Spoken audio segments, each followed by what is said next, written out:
Welcome to the RSP Film and Theory. Adam Harstad and Matt Waldman here joining you today. Free agents mostly don't matter, and we're going to talk about why with Adam, and look at maybe some free agent archetypes and see what else kind of comes to mind here. This may be a shorter show this week. We'll see how it goes.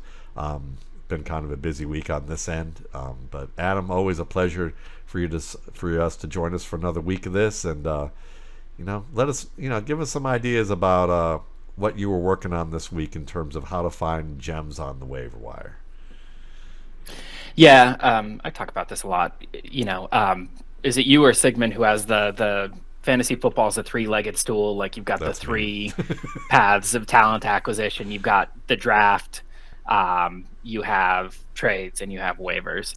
And technically, yeah, sure, those are the three ways that talent gets on your roster. But if it's a stool, it's a pretty lopsided stool, because one of those legs is a hell of a lot shorter than the other two. Yeah, I kind of more use it as a table with four, and lineup management's the fourth, and you can build it with any you can, if you're good enough, you can build it with one leg, but it's always nice to be able to have the other three if you can do it.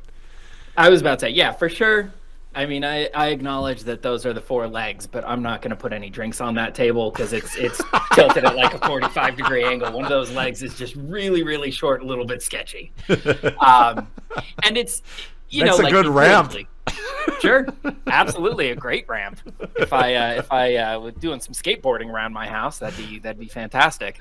And you're right. Like, these are the ways that talent gets on your roster. But I always like to say that, like, proving something is true is hard, and I don't like doing hard things. And so I often ask myself, if this were true, what would the world look like? And if the world doesn't look like that, I can't conclusively say it's not true, but I can say, well, it's probably not true, because if it was true. You are the most overachieving, lazy son of a bitch that I know.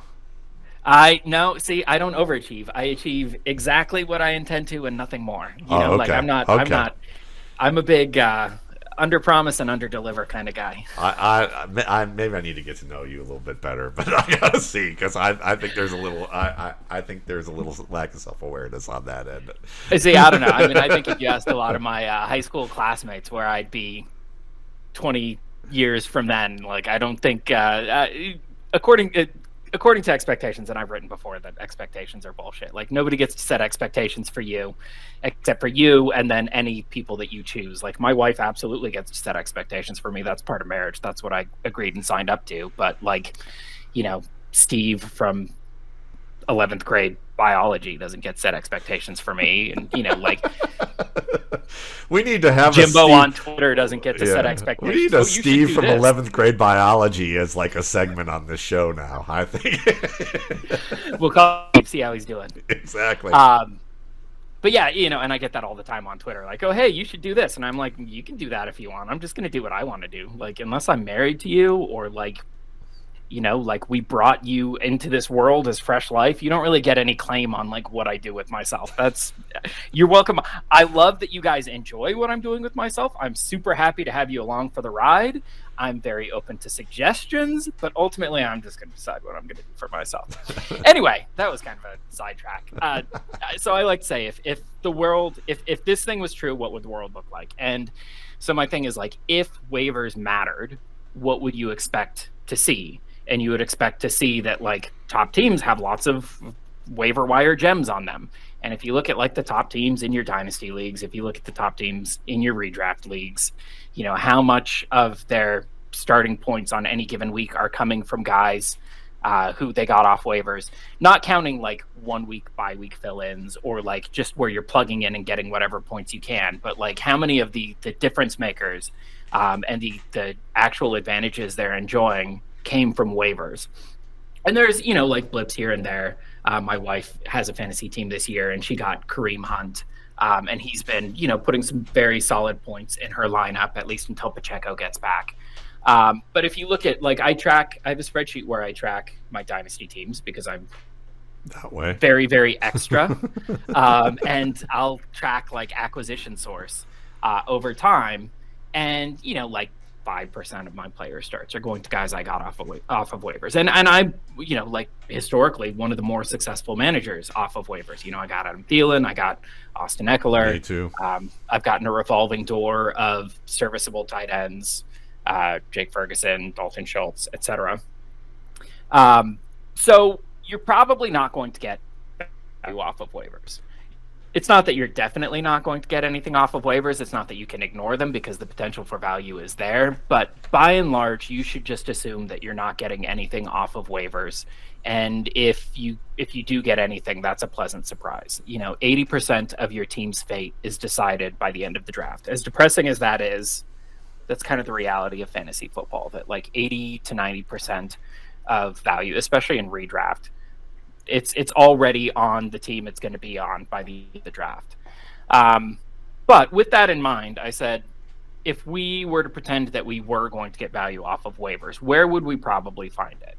And so I went back and I looked at the top 100 players in current Dynasty value consensus as measured by Fantasy Calc, which tracks Dynasty value based on like actual completed trades in Dynasty leagues. And I said, of these top 100 players, how many of them were plausibly on waivers at one point or another? And there were, I forget the exact number, like 11 or 12. And did these players share any commonalities? And some of them are just guys where like you're not really going to see it coming. Tyreek Hill was a 5th round, quote unquote, gadget receiver, landed on the Kansas City Chiefs with Alex Smith as quarterback, like weak-armed Alex Smith, check down king at quarterback, and he developed into one of the best fantasy receivers of all time. And there were some really interesting signs. My rookie production model really liked him after year one, but like you're not really going to predict guys like, that guys like Tyreek Hill and Puka Nacua and the like are going to come, but you can't really predict them in advance. You just kind of have to throw a lot of darts and hope you get something. But there were some much more predictable archetypes. And the two big ones I find are backup quarterbacks, and especially highly drafted backup quarterbacks. Guys like Jordan Love, drafted in the 1st round, sat for a couple years, and everybody's like, well, he's probably bad. But then he gets a job, and it turns out like, no, actually, he's quite good. So backup quarterbacks, and especially highly drafted backup quarterbacks, do wind up overperforming.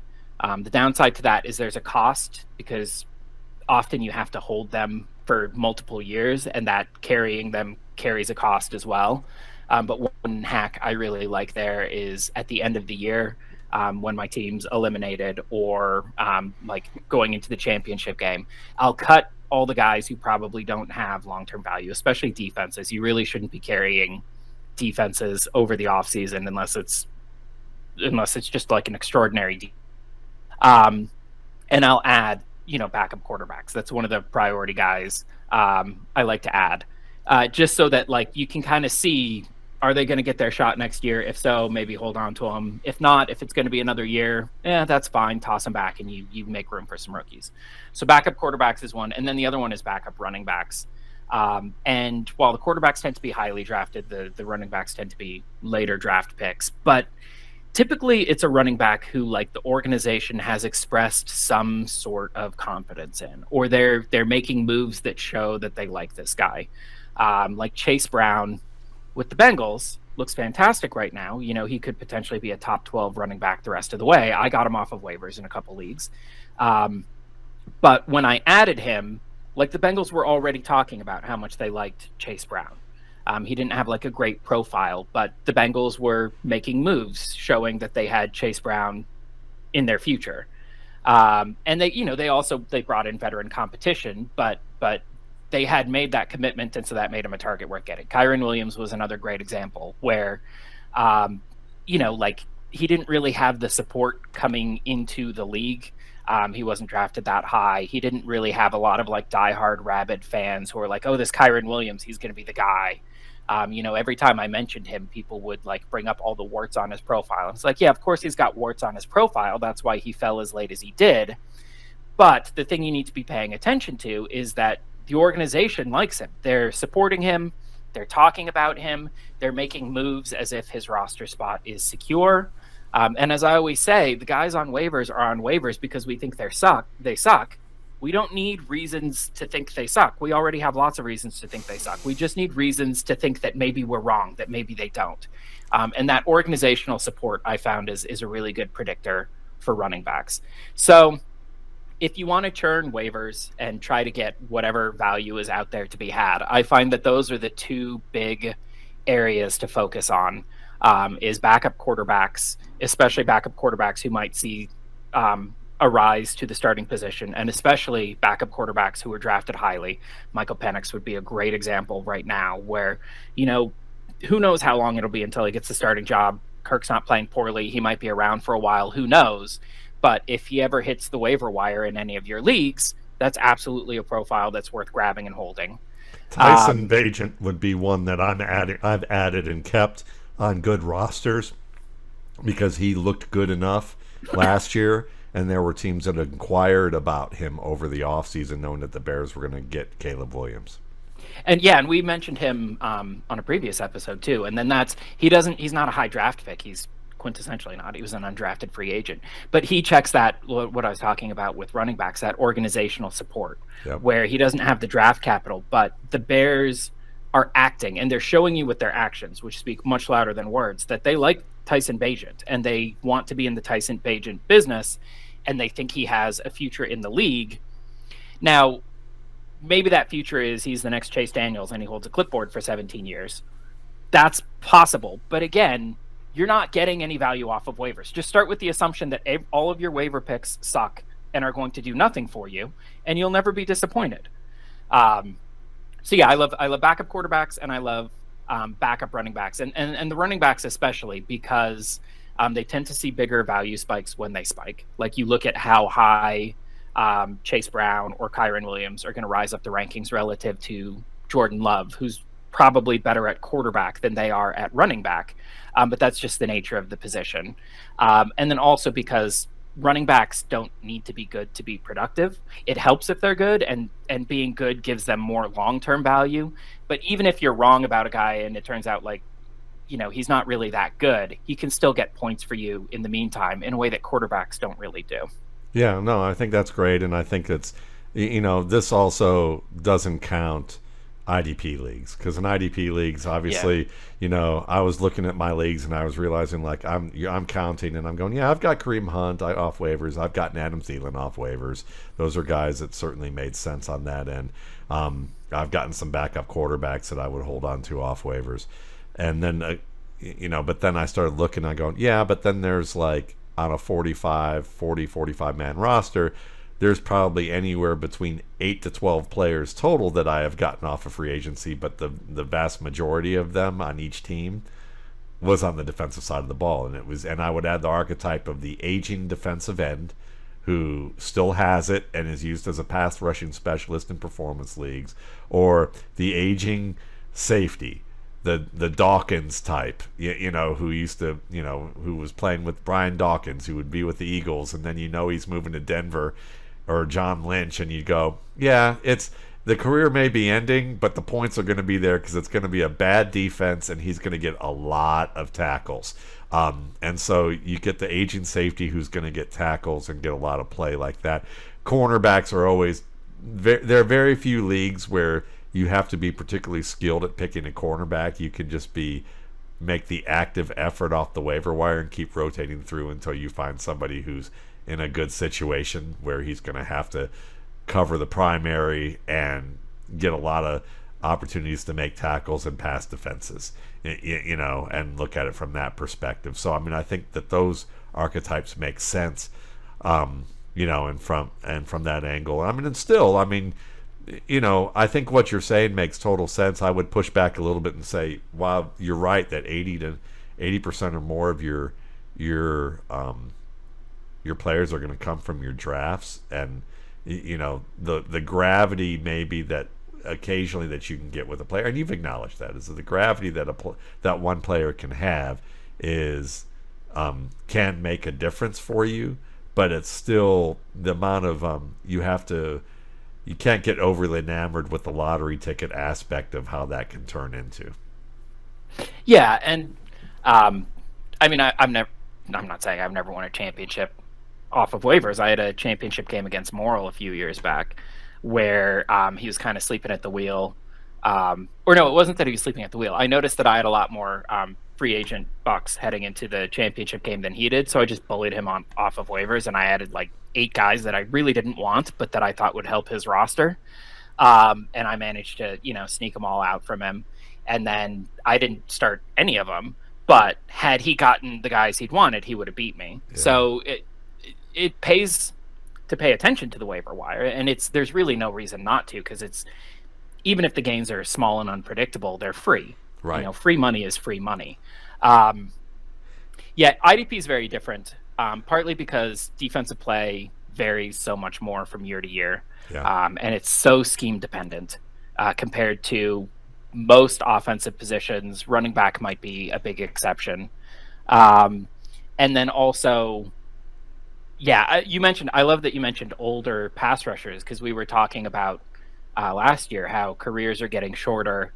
And I said, like, the one exception right now appears to be pass rusher, where like the older guys are just going on strong. And we were talking about why that might be. And I think one of my favorite theories is that it's kind of a reflection of the talent on the other side. Yeah. And so like offensive line play is just so bad right now that the older guys, they can lose a step and they can still take everybody's lunch money. Whereas like cornerback play, I think, has improved dramatically in the last 10 years, and it's harder for the older receivers to really keep pace. Yeah, and I mean, I think that I think that the way that you provided the guidelines is a very intelligent way to go about doing it, and starting it from that path, and then as you maybe color in, you can kind of color within those lines a little bit more, and do a little bit more based on what's your knowledge of a situation. Of certain situations. Now you have to be careful, because then there's certain biases that can come in, that can filter into that. But if you're seeing, to me, like with the wide receiver, on the whole, you're not going to find much at wide receiver off the waiver wire, except very early in the year, if somebody's coming on. And the reason that they've come on is that people underestimated how good of a route runner they were. So if you start, things that you might want to learn about in terms of how organizations buy into players before you hear the organization officially say we've bought in, is to hear whether or not to find notions that talk about how good of a route runner they are, not whether they beat somebody on a highlight. Okay, because there are lots of guys who beat people on a highlight making a back shoulder play, or win a deep route by speed in practice, and people clamor for those folks, and they can't run a route to get out of their house. So you really want to hear somebody talk about things like Ladd McConkey would be a good example. When your quarterback says something to the effect of in May, Ladd McConkey already runs routes like a 3-year veteran or a 5-year veteran, and he understands where to settle in the defense, and he and I are already on the same page with so many things in terms of how we adjust and how we look at things.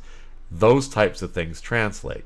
If you're, in terms of things that maybe you should take a chance on with a player, that would define good route running. Same type of thing with like running backs. If they talk about that the running back gets the yards that they're looking for on that play, as opposed to them breaking a big run and being big, strong, and fast. If they're running the play to expectation of the coach, and that they're not risking losing yardage, and they're understanding how to manage the game as a ball carrier, when they comment on things like that, he gets the yards we're asking him to get on that play. That's a good key that you want to keep an eye on that player. So for me, at least with those two positions, those are things that may separate the hot name from the hot highlight, that you see about someone, from like the real things that might be lasting. Like Adam Thielen was a great example of a terrific route runner. Puka Nacua was a good route runner, and they started talking about those things from that perspective. Running backs, like, and then just older players. The probably the most common way to get good players are all the older players who are getting the opportunities, who you've already seen prove it. Everybody knows it. I mean, Kareem Hunt, you listed Kareem Hunt and Adam Thielen. Those are guys that were probably free agents last year in many drafts, or at the end of last year or this year. That a lot of people didn't take. So, for sure. Or guys who get a second chance in a new city. I mean, Darnell Mooney was probably a late round pick in a lot of drafts because there was a lot of talk about him, but he was really a player that, Falcons are saying he's a wide receiver too, and most people were like, we're still looking for a wide receiver too. Can't be Darnell Mooney. He's already failed out in Chicago. You know, so yeah. And watching the snaps is another big one too, because teams don't bullshit with the snaps. Like, coaches' jobs are on the line. Teams, again, actions always speak louder than words. During camp, you can't listen to, oh, we love this guy, because they love everybody on the roster. Right. They got 90 guys on the roster, and they love all 90 of them, and they're going to cut 40 of them. Yeah. Listening to like the beat reporters, because they have a good feel for who the team actually loves. When you see a guy who's like not playing that much, but he's consistently not projected to be on the roster bubble, like they're saying his spot is safe, that's a big sign. Yep. That like they're not using him, but he's in their long-term plans. That's always a big sign. Snap counts, always big, especially for like younger players if they're getting those snaps early, because especially a lot of playing wide receiver as a young wide receiver is just earning trust, earning the quarterback's trust, earning the coach's trust, and so any signs of that trust, that's always a good thing. Yeah, that's probably why I would say late preseason for wide receivers is best. Early preseason is all about the one-on-ones and going up for the ball and the highlights that people show for entertainment. But like the Packers are a great example, okay? A couple years ago with Aaron, when everyone was talking about Romeo Doubs and was making a big deal about Doubs and what he was doing, and then you'd watch him in the preseason and he couldn't catch the ball in the areas that he needed to be a primary, and his routes weren't completely there. And you would see people still making a big deal out of the highlight plays, and then by the final week of the preseason, Aaron Rodgers is going to the media and saying, the media would share practice notes and say, receivers weren't on the same page for the past 3 days. Aaron Rodgers is making, trying to call out adjustments, and the receivers aren't there. The only one who shined was this veteran. I think it was Sammy Watkins at the time. And while Watkins ended up getting hurt as he usually does and fading away, the fact of the matter is that Watkins started the season as their starter because of the fact that he was where he's supposed to be at the right time and had the trust. And you earn that trust later, because early in the season with all the installs, it's about, are you lining up right? We're going to have you run some drills and run some routes and do things like that. But then when we ramp up practice and we actually start doing things where maybe Aaron's going to call adjustments, and he's going to have expectations with hot routes and expect you to read the defense in the right way on a more consistent basis. If you're not doing it that late, that's when the problems start, and that's where maybe the hype starts to fade a little bit. And a really big thing, if you ever hear a coach or a quarterback mention a player without being asked, that player should probably be rostered. Yeah. If there's a question about something entirely unrelated and the quarterback makes a point of discussing, this wide receiver, or a coach says oh yeah, exactly like this running back, find somebody who loves you as much as Dan Campbell loves gassing up David Montgomery, right? It's no surprise that that's not a shocker that he's succeeding in Detroit, because Campbell will talk about him every chance he gets. Yeah. So that's always a big sign. And then, I talk about archetypes, and you can take it to an extreme.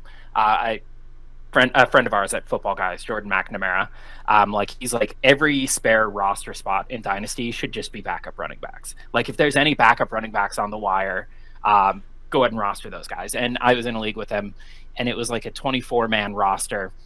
And he had 13 or 14 running backs and 4 wide receivers. And that was his team. It was one of the most crazy, unbalanced rosters I'd seen. Also in that league with us was Dan Hendry, who I also is tremendous at Dynasty. His Dynasty trade value charts are my favorite bit of Dynasty content out there. He's tremendous. And he was also a top competitor in that league. Football Guys projections have that among the top 3 teams. And his roster was like 5 running backs and 13 wide receivers. It was the exact polar opposite. And because he was like, well, who's the most talented guy on waivers? I just want to bet on that talent regardless of what position he plays. And so, I say these archetypes have historically been more successful, but is my entire bench backup running backs and backup quarterbacks? No. Like I held Rashid Shaheed. Actually, in hindsight, I cut Kyron Williams to hold Rashid Shaheed, which wound up biting me big time. But I was a big fan of Shaheed as a talent, and I think that he's the kind of receiver who could, if he, nobody's going to be the next Tyreek Hill, but plausibly there was a non-zero chance that Shaheed could take like that Tyreek Hill type leap, and so that's the bet I chose to make, and in hindsight it was the wrong bet. But the thing about fantasy is there's no real one-size-fits-all solution, and that's people often want. I would suggest probably not our listeners, but I think most people consuming fantasy football content, they want, just tell me what to do. Hold backup running backs, hold backup quarterbacks, whatever. Just tell me what to do. And at best, you can find things that, like, if you do this, it'll increase your odds from 50% to 55%, but you're still going to, like, it was the wrong call 45% of the time. You're just looking for those tiny little edges. And I do find that looking at waivers and trying to add players who have this profile that has historically been slightly more likely to hit does over time produce slightly more hits. Yeah. So I'm going to give you some examples of guys that I've been holding on to at the end of rosters or on teams that I've had that I'm rebuilding at this stage, to give you just some ideas of players and some players I'm thinking about getting rid of at this point. So for like a quarterback, you mentioned Michael Penix Jr. He was a high priority option. I haven't seen anybody drop him yet in any of the leagues I'm in, but I did trade for him in a league to get him. Jake Haener is someone I'm still somewhat intrigued by, but it's mostly Penix and Bagent are my 2 favorites right now. Haener's in there if I'm in a deep league and there's nothing else on the roster available and I have an opening, I'll pick up Haener. I'm probably going to get rid of Skylar Thompson at this point. I think we've seen enough to know that the Miami Dolphins don't have any confidence in letting him throw the ball downfield. Now, that may change if he finds himself on another team where he's allowed to wing it and be a little bit more reckless. I think Skylar Thompson could still be a thing, but I'm probably going to let him go at this stage. I think it's well past that point. Chris Brooks, everyone knows I'm holding on to him because I talk about him a lot. I just added him this morning. I got a spot from Dak Prescott, and I'm running through I'm like, am I just doing this because I know Matt likes him? And so then I pulled up Football Guys depth charts, and I'm like, who is the highest backup running back available? And legitimately, it's Chris Brooks. Like, yeah. It's a bit of a meme, but also just looking at his position on the depth chart and who's likely available in your leagues, I do think he is one of the best ads right now. Yeah, absolutely. To me, he's basically Gus Edwards with more versatility. So I like him. I probably will be getting rid of the Tyler Goodson train. I thought there was a possibility there with him, and there still may be some blips with him that could be good. But he's a guy that I think is. He still fascinates me with his versatility. I just don't think it's going to happen in Indianapolis. George Holani with Seattle is one guy I would keep an eye on. He's out of Boise State. He kept Ashton Jonty from being like a full-time guy for a little bit because he was a versatile player with good contact balance and pretty good quickness and speed and a smart runner. And he nearly beat out Kenny McIntosh for the 3rd role in Seattle. So while he may be stuck in Seattle, he may find another team and wind up in a good spot. And Seattle's had some decent running backs over the years. And I remember them getting rid of, Spencer Ware, J.K. McKissick, J.D. McKissick, getting rid of those guys. And they found their ways onto rosters. Dylan Johnson is not anyone I would recommend adding, but I just keep an eye on him. I really liked him in this year's draft. And the Titans had him. They cut him. I thought that was a big mistake. But maybe he was making big mistakes, obviously, away from what the film is about. Maybe professionalism was an issue, and I don't know for sure, but I know that what's his name? The coach that everybody loves, who passed away recently in college football, who used to make the pirate memes, and Mike Leach. Mike Leach, yes, thank you. Mike Leach had some bad things to say about Dylan Johnson publicly before he moved to Washington, saying that he got hurt all the time. But Johnson played well for him when he was healthy, and he's a talented back. Dylan Lobby is going to get a chance to probably contribute in the coming weeks. If you haven't added him, I would consider it. Amir Abdullah is probably going to be the main guy there, but Lobby's very talented, and I thought he was one of the 5 to 6 best backs in this class this year, in terms of what I saw on tape, and the Raiders did like him. And players were bringing him up, like Max Crosby. Well, Max Crosby was bringing him up because he nicknamed him Cheddar Bob. But there were players who were bringing up that he was good, and without being asked. I think Sean Tucker, he's shown that he can play. It's just a matter of whether he's going to get opportunities here or somewhere else down the line. He's one of those guys that I would definitely keep an eye on. I'd probably say Deuce Vaughn. That train's gone. Blake Watson. Yeah, he was the other guy I was looking at with Chris Brooks, and I'm like, I just think, again, I'm looking for some sort of positive sign of support, and it's just, at this point, I should be seeing more of it from Vaughn, and I'm just not getting like the vibes, these tingly feelings that the coaching staff is like all in on the Vaughn train. Yeah, he's the guy that you like Holani or Dylan Johnson or Tyler Goodson. You'd say, let's see where he lands and see if there's any talk about him. They go, we didn't realize what we just picked up, that kind of thing. Blake Watson with Denver, I still think that there's a chance because that backfield still looks wholly like unsolved at this stage. And when Sean Payton talked about him and compared him favorably to Alvin Kamara in training camp in terms of a lot of the skill sets that he had, it'll be interesting to see what he can do maybe in year 2 if he sticks to the roster. Other running, see if there's any other running back I would mention that's, I'm certainly looking on my rosters. I'd say those are a pretty good list from a running back perspective. I would maybe say other guys are on my receiver list. Anais Smith, he's getting a little bit of playing time. He's not doing much with it, but he was slow to pick up the system in Philadelphia. But I would still kind of keep an eye out for that. Eric Ezukanma's like that perennial tease that like looks like he should. There's a lot of things that should be good in Miami. He's talked about him being very talented. Wes Welker talked about him being a physical freak, but the actions say they keep bringing in other guys, and Malik Washington's getting more of that work. So Malik Washington's a guy that if people cut because he didn't do anything early and they say, oh, he was just more of a draft nicks guy than he was an actual player, Malik Washington's probably worthwhile to consider from that perspective. I would probably also add in, let's see, anybody else that's on. Xavier Hutchinson's kind of fading for me. I really liked him, but Mechie's getting more of the love, and Hutchinson's liked, but he's someone that I feel like I would probably more want to monitor. A Ronnie Bell, who I liked last year, you can probably let him. You probably already did let him go, and you probably should.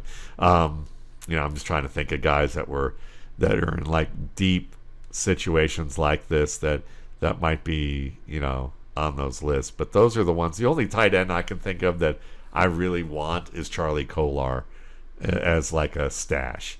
And that's only if you're in a 1.5 PPR format where maybe people are hoarding options off the waiver wire who are backups. Adam Troutman's up and down. He doesn't really.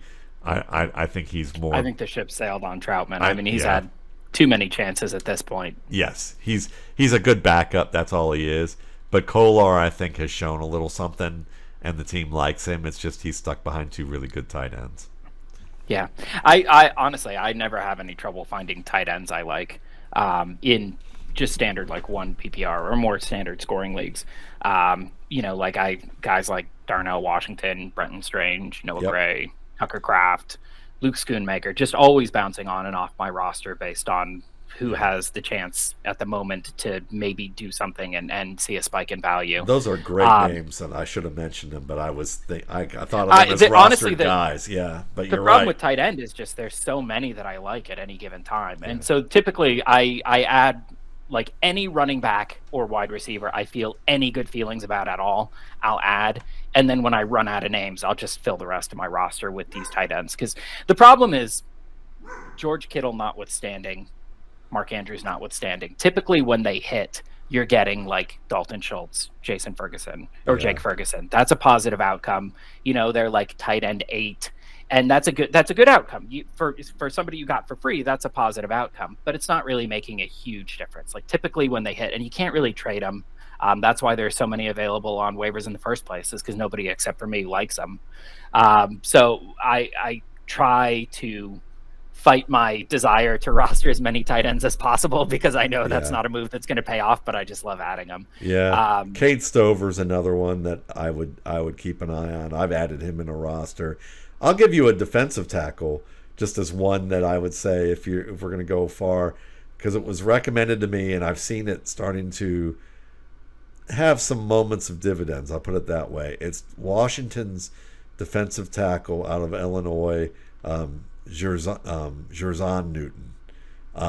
He's 22, and my buddy Ryan Riddle, who former defensive end and linebacker in the NFL, who I've done shows with, and when he brings up a guy and he goes, "This is a guy you need to keep an eye out for," because he's still a draft nick, even if he doesn't write for Bleacher Report anymore or do any writing publicly. He's still very much into the draft, and we'll talk every once in a while. And I remember this summer he was like, the kid with Washington, the defensive tackle, Jerzon Newton, he's like, that guy's going to be good eventually, and he's a guy you might want to hold on to. And seeing over the past, he's had like, he only has 1 sack, as a defensive tackle, but you can see some games where he's getting, a fair amount of assists and tackles, and he's starting to become a more active part of that unit. And I would say he's on the rise. He's someone that if you were absolutely in a huge league, that would be the one defender I think of that I would go, yeah, that's someone that if you can pick up and add as a luxury, hold on to him, because he might give you he might turn into a Chris Jones-like player. Yeah, and you got a lot more names than I would have had, obviously, given your background, and you like, players don't really enter my consciousness until they reach some certain threshold of production. Sure. But if I were to throw out some names that I have on my list that you missed, or maybe didn't miss, maybe you don't like him as much, but I think Malik Willis is kind of a good, highly drafted backup quarterback. I see him on waivers in a lot of leagues, and I think, probably he's not anything, but there's a really good chance he gets another shot at a starter. There's like a non-trivial chance he goes on to have a Brad Johnson or Rich Gannon style career. I'm not predicting I agree. MVP or something, but he's the kind of guy who can surface down the road. And he's admitted that he didn't know what he was doing in Tennessee. So the fact that he's had that admission and stated that gives him hope that he's figured out how to work at it. Right. And culture matters. I mean, we talk all the time that like culture and being in a place that is a good fit, and that, like sometimes you just need a change of scenery to develop. And maybe he's not good and he just happened to land in a great situation and he's going to go somewhere else. I remember when Buffalo was talking about how great Mitch Trubisky was, and that didn't amount to anything, but right. All of your waiver ads are going to amount to nothing. Start from that mindset and you won't be disappointed. So Malik Willis, I really like, and I see him on a lot of waivers. And then Carson Steele, I actually saw waivers today in Kansas City. And again, he's, it's weird because he's a fullback. He plays a style of play that's typically not associated with really strong fantasy production, but he definitely passes that, like, the team is saying good things about him test. Yeah. Where, like, there's a lot of reasons not to like him, but again, there's a lot of reasons not to like any of these players, but Kansas City likes him. So if Kansas City likes him, I'm very interested, because Kansas City historically, knows a thing or two about developing and playing and deploying players. So Carson Steele's a guy who I have seen in a few places. And then I also like to look at kind of the ends of other people's rosters and think like who's not on waivers now, but there's a good chance they'll hit waivers at some point. Like Jordan Love, I mentioned, he was not on waivers his rookie year. He was drafted, he was held his rookie year. Typically when he was hitting waivers was during the rookie draft after his rookie year, when people are looking at their roster and they're like, oh, I need to make room for these new shiny toys. Yep. Who can I cut without any pain? Jordan Love's looking very appealing because like, oh man, I held him for a year and I got nothing out of him. Do I want to hold him for another year and get nothing out of him? Maybe he won't wind up anything. So I do think that Penix is not available right now, but there's, that especially if Cousins is going to be back in Atlanta next year, there's a decent chance he's hitting waivers next August. If you have a watch list, and I recommend you do keep a watch list and keep some names on it and update it and kind of interact with it from time to time, I'd throw guys like Penix on there. I love seeing Tyler Algier in Atlanta. I love seeing the Falcons scaling back his snaps because to me, that, like Bijan is getting a bigger role. I'm hoping my league mates see that and think like, do I really want to keep holding Algier if he's getting a smaller and smaller workload over time? But he's another guy who's absolutely passed that organizational commitment test and also has looked good on the field when he's gotten his opportunities. I don't think he'll ever make it all the way to waivers, but I think when again next year's draft rolls around and people are starting to feel some roster crunch and are looking to make some room for the shiny new toys, he might be a guy you can pick up for cheaper than you should be able to, who really fits that same late round running back with the potential for opportunity down the road, who the organization loves. So Algier, Jerome Ford's a guy I've been holding a candle for a while. And I don't know if that's going to happen. He's kind of hitting the probably not going to happen point. But last year, I thought him and Jalen Warren and Kyron Williams were like the three guys I had. And I'm like, these are all like the same type of player to me, where they're later round guys who the organization loves, who probably won't do anything, but maybe could. I've always liked Jerome Ford, so I'm with you on that end.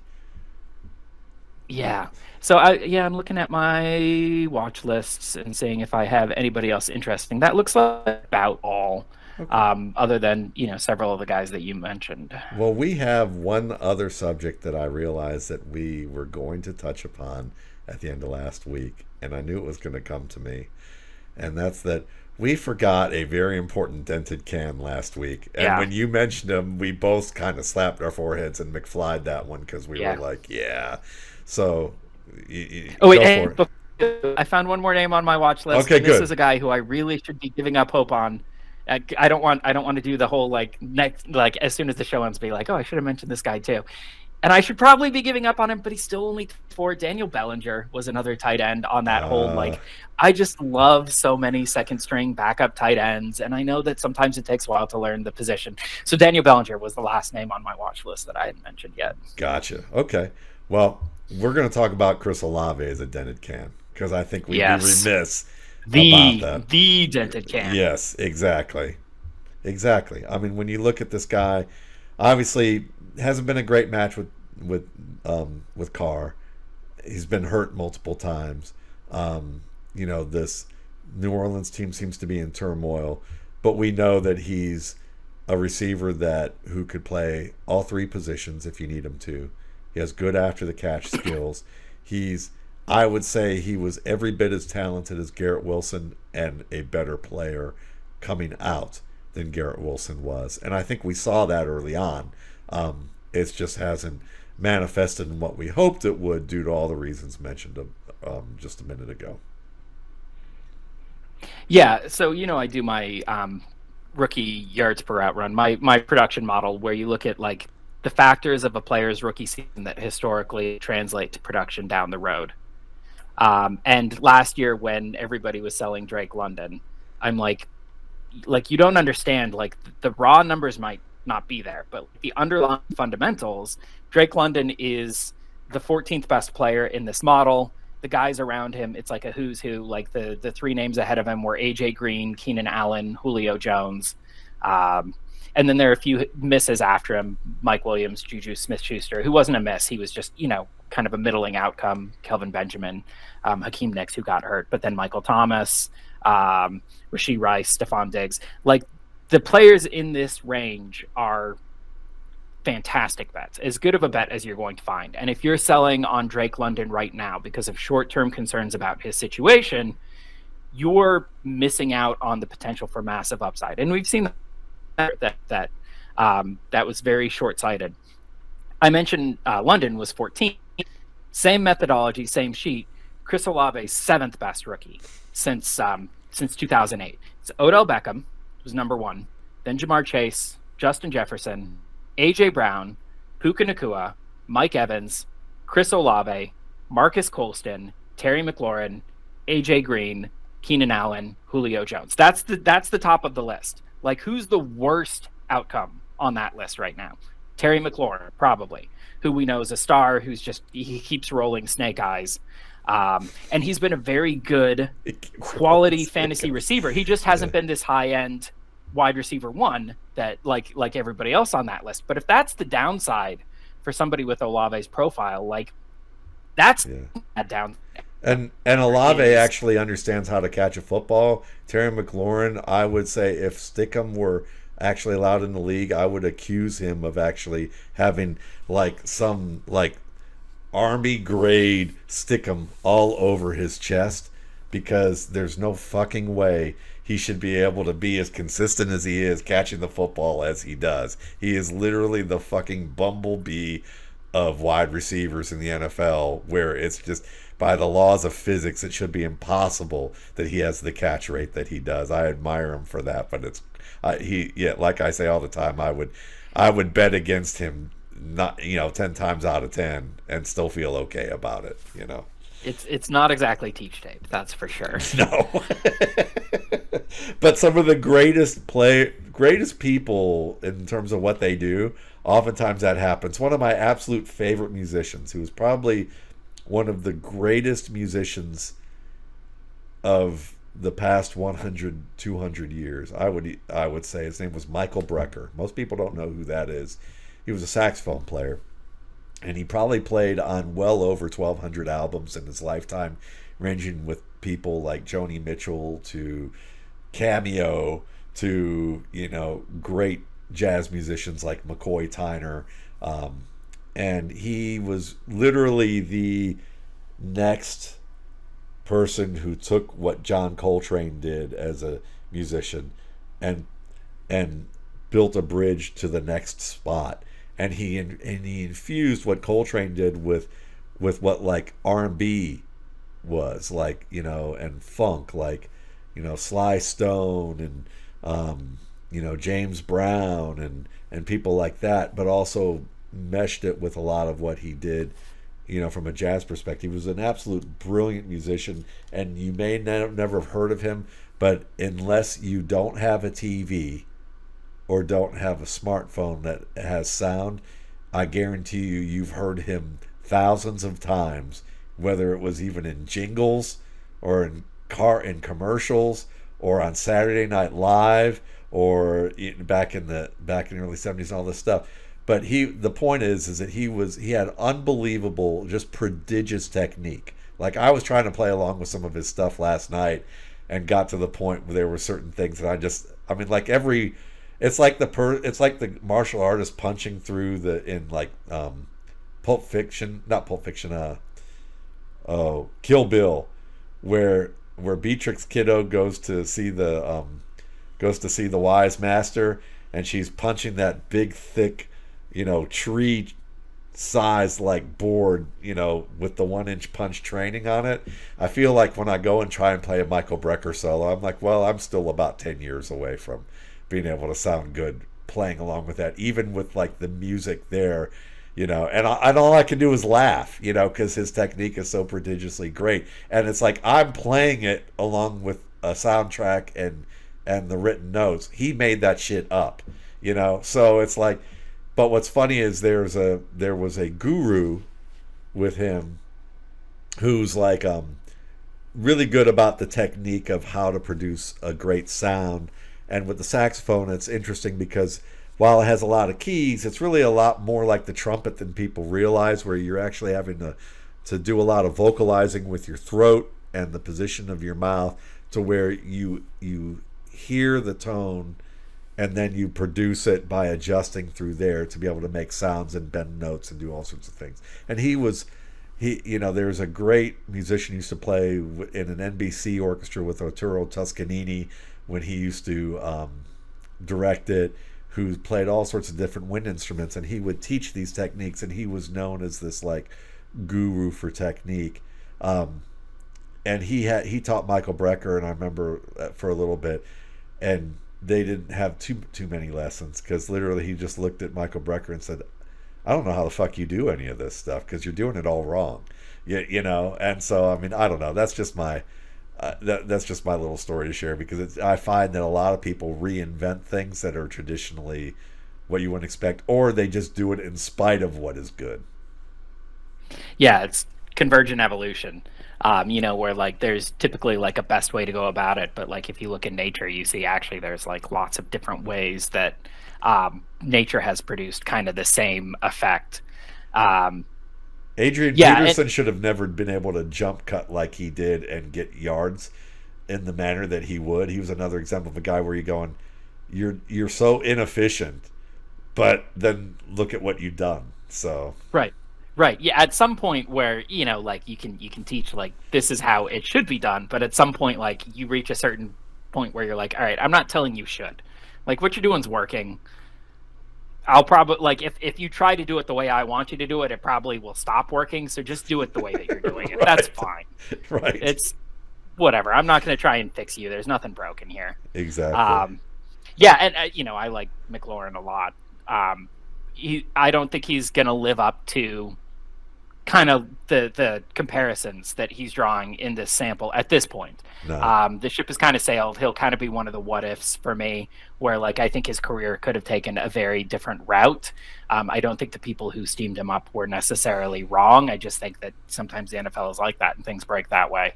But on Olave, so there's this concept called serial correlation, where like you have various different things that look like they're independent, but actually they're all kind of responding to the same thing. And so like maybe there's a player who does something on film that like all of the film guys love. And so as a result, all of the film guys love this player, but really it's something that's not going to translate. And so all of the film guys wind up being wrong. Right. Or like Terry McLaurin, he does something that all of the film guys hate. And everybody who like scouts in the way that you scout is going to say, Terry McLaurin, I want nothing to do with him as a prospect. Like it's just not going to translate. And they would all be wrong for the same reason. Their opinions are actually correlated. They look like independent opinions. Well, 5 different draftniks said this, and they're all wrong, but they're all wrong for the same reason. But when you get processes that are not correlated in the same way, even if they're not like they don't have the highest hit rate ever, if they're truly uncorrelated and they agree on something, the odds of it being true rise really dramatically. And so with Olave, I point to, you have your approach. Your approach is very heavily based on film analysis and the fundamentals and the how he is playing, the how he is doing what he's doing, the process. It's not really looking at the outcome of the play at all. And your process loves Chris Olave. You have someone like Matt Harmon, who people think of him kind of as a film guy, but he's not really concerning himself with the process of the play. He's just concerning himself with the immediate outcome. Did this guy get open or not? And, he's watched enough wide receivers that I'm sure he has thoughts and opinions on the process of how a receiver gets open and things like that. And I'm sure that affects his personal opinion. But in terms of reception perception, it's just a pretty binary, did you get open or did you not get open? And reception perception loves Chris Olave. I have my spreadsheet that's just looking at yards per route run. It doesn't really care about how consistently did he get open. It doesn't really care about what process did he use to get open. Yards per route run and my prospect model loves Chris Olave.